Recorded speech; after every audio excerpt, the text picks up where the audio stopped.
Good morning. I'm Judge Ryan Sullivan. I'm going to be handling the hearings today. And before we start, counsel, are there any cases you'd like me to call early in the docket, Ms. Casso? No, Your Honor. For the defense? No, Your Honor. All right, I will just go down the Jill's list then. We have a first appearance for Kenneth Barkland. Your Honor, Mr. Barkland waived his appearance, but we are prepared to proceed. All right, probable cause has been found. The public defender is appointed. Let's start the bail hearing with the state. Thank you, Your Honor. State is seeking $3,000 bail along with pretrial services, supervision, and testing for controlled substances. That is based on his very high risk assessment score of 14. Also had the outstanding bench warrant out of Reno Municipal Court for a failure to comply. His criminal history is pretty similar to what we see in this case. Just last year, he has convictions for possession of drug paraphernalia out of Reno Justice Court, another paraphernalia conviction out of Reno Municipal Court. Looks like they tried to do a suspended sentence with medically assisted treatment through Hopes.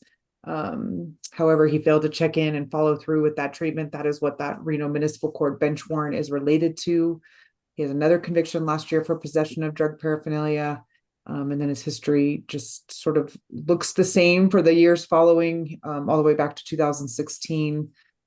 I don't see any felony convictions, a lot of misdemeanors, some assaults, but looks like mostly substance abuse. But based on his recent failure to comply with a court order, the state believes that bail and those conditions are appropriate. For the defense? Your Honor, we are requesting a release on his own recognizance. When you look at the facts of the case, he was stopped as he was sitting on the sidewalk. He did have a warrant. When they searched him, he had 0.7 grams of meth, and that includes the packaging. I don't know necessarily what the outcome would be in this case, but I can guess that it's something that would be probationable with some sort of treatment. So we would be asking with a release on his own recognizance with check-ins and testing as described by this court, and would submit that. Well, he scores a 14, which is very high. He had an active warrant. I just don't have any faith that he's going to appear. Clearly, there's been an addiction issue for a long time that he's been unable to handle with treatment. So I'm going to set the bail will be $1,000. That's bondable or 10% cash, and Reno Justice Court monitoring if he posts. Next, we have first appearance for Danny Chack. Your Honor, Mr. Chack has waived his appearance, but we are prepared to proceed. We are asking for an interim bail. My understanding is he's currently in competency court. Probable cause has been found. The public defender is appointed. The state's recommendation for an interim bail due that there may be competency cases pending. Yes, Your Honor, and he is in fact in competency court alternative plan status. The state's seeking $10,000 for interim bail based on his risk assessment score. He's actually in competency court for the exact same offense that you see here. So we do believe that $10,000 is appropriate. For the defense? Your Honor, we are requesting much less than $10,000. Mr. Chack did state that they told him he'd only be in jail a couple of days. So he is requesting a release on his own recognizance so he can go back to that competency court and address this arrest. Well, it is a repeat allegation. He is being monitored relatively closely, and yet the same thing happened again. So I think that at this time there's a risk to the community. I'll set the interim bail at $5,000. That's bondable or 10% cash, and the conditions will be complied with competency court.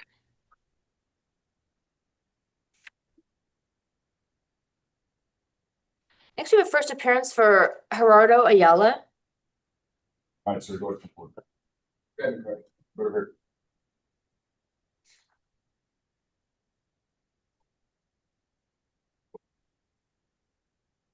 morning.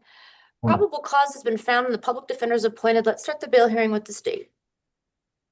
Your Honor, based on his lower risk assessment score of 2, the state's not going to object to an own recognizance release. However, we are asking for pretrial supervision along with a no contact order for both the mother and the brother for 30 days pursuant to statute. We're also asking for a no alcohol clause in testing. That's based on the facts of the case. Also, he was just convicted in October of last year of DUI out of Reno Municipal Court. There isn't a suspended sentence and there is not a no alcohol clause related to that conviction, but certainly it does revolve around alcohol. And he does have that recent conviction. He also has a prior domestic battery arrest against a different victim. It ended up being dismissed. But for those reasons, we are asking for pretrial supervision with those conditions. For the defense? Your Honor, we are asking that you follow that recommendation of a release on his own recognizance. I don't know if the conditions that the state is asking are appropriate in this case, but we are asking for whatever conditions this court feels is appropriate. Just to put you at ease, we were able to get in contact with Sandra. She does state that they have 2 children, that my client lives there. He's got a place to live, not with these alleged victims. Their son's birthday is coming up, and he also has a job with the union. He's been there for 9 years, but the place that he's currently working, he's been there 2 months. So it's very important to this family that he gets out of custody and gets back to work. So we are requesting you do the OR release, Your Honor. So I am going to release him, but Mr. Ayala, your case is not over with. And if you don't comply with these conditions, you could be returned to the jail. Do you understand that? Yes, I understand. All right. So you're going to have no contact with your mother, Margarita Ayala, or your brother, whose initials are JA. That's pursuant to statute for 30 days, NRS 1784845. What that means is if you violate that no contact order, you can be prosecuted for an entirely separate offense in addition to return to jail. I know you live near them, but you don't live with them. So you need to avoid where they are. You can't go knock on their door. You can't go text them or reach out to them in any way. Is that clear? That's clear. All right. And you're going to be supervised by pretrial services. And Ms. Casa, was it just alcohol that you were requesting? Yes, Your Honor. All right. You're going to be tested for alcohol. You cannot drink. So make sure you sign up for your supervision right away in your alcohol testing. And I'm giving you your next court date. And it's not up to your family whether the case goes forward or not. It's up to the state. And that'll be March 12th at 9 a.m. So make sure you're here and follow all those rules. Okay. Next, we have a first appearance for Christopher Nicholson. And that, Your Honor, Mr. Nicholson has waived his appearance, but we are prepared to proceed. All right. Probable cause has been found. The public defender is appointed. Let's start the bail hearing with the state. Your Honor, based on the small amount of substance plus his moderate risk assessment, the state's not going to object to an OR release. He is on parole. He does have that parole hold, so we're not going to be asking for any conditions either. All right, so I'm going to release him, and the condition will just be comply with parole and probation. So if they decide they want to lift their hold, that's up to them. But I'm going to I've got to set an arraignment date for him. So if he's in custody or not, his arraignment date will be March 12th at 9 a.m. And I'm sure we can move that up if he's still in custody. Next, we have a first appearance for Jillian Sasser. Good morning. Good morning. Probable cause has been found. Ms. Sasser, you indicated you're going to hire your own lawyer. I do not see anyone here for you today. Were you able to reach out to anybody? No. It looks like you indicated you're unemployed and supported by Social Security. Is that correct? Yes, ma'am. Okay, so you qualify for the public defender to represent you. You can hire someone anytime you like, but you don't have to. The public defender will be appointed. Let's start the bail hearing with the state. Thank you, Your Honor. The state's not going to object to an own recognizance release. We are asking for pretrial services supervision with daily alcohol testing in this case. She does score as an 8.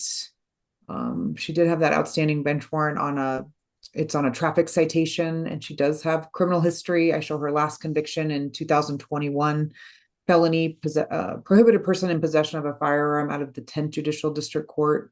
Therefore, and she has other substance-related convictions farther back than that. So we do believe that pretrial services monitoring is important, along with daily alcohol testing. I know that I don't believe that she lives in our county, so I don't know how that would exactly work, but she lives in Nevada, just not within our county. But we do believe that's appropriate. We'd also ask for no driving unless proof of valid driver's license is shown to pretrial services. Well, it looks like Ms. Sasser's address is listed in Schurz. Is that correct? Yes, ma'am. I have family. No, I'm asking your attorney. Oh, sorry. That's okay. That's okay. I'm just asking for your attorney.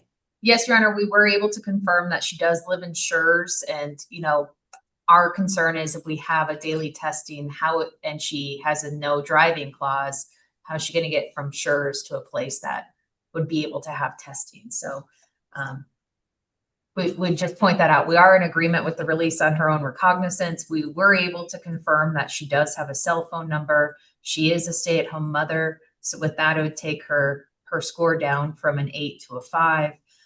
And Your Honor, we are asking that you go along with that. We just want to make sure she can comply with these conditions and not set her up for failure. And that's the concern when she lives so far out of Washoe County. Well, if it was a larger community, there are ways to test, but I don't think there's going to be anything close in Schurz, Nevada.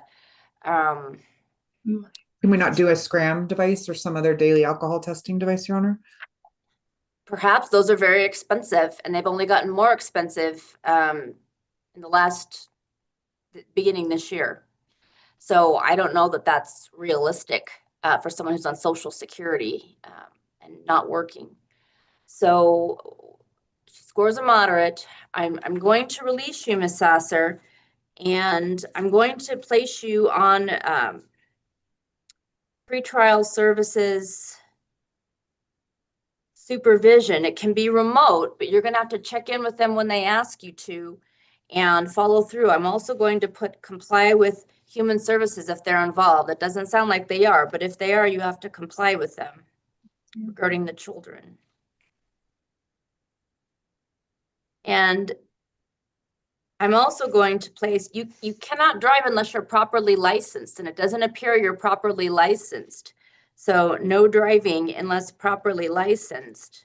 Yes, ma'am.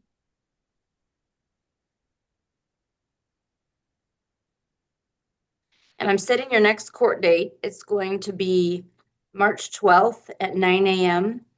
You may be able to appear for that remotely, but you're going to have to discuss with your attorney how to do that. I'm not going to put any other conditions. I don't think they can realistically be imposed.